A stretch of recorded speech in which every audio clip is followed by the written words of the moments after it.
got here today is we're going to be doing the spark plugs 1, 2, 3, 4 on this Focus.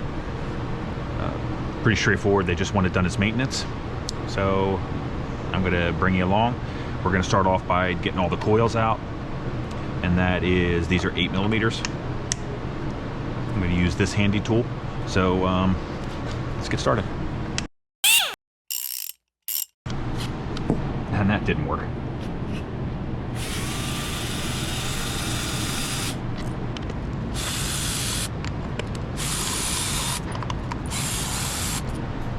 These ones are pretty straightforward. All we have to do, just push down on this tab and snap.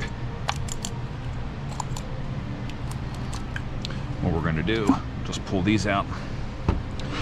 Spark plugs are way down in there. And you grab the wrench for that. And by wrench, I mean socket.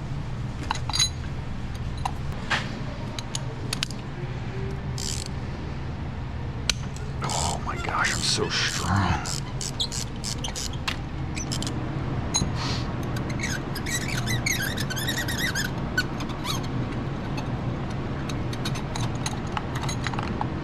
If you're like, oh, it didn't come out with the socket, here's a little tip for you. Just put the coil back in there. Bing! We got her. So these are original. You can see by this yellow dot. They don't really look that bad, but she wants them done, so we're gonna get some plugs ordered and go from there.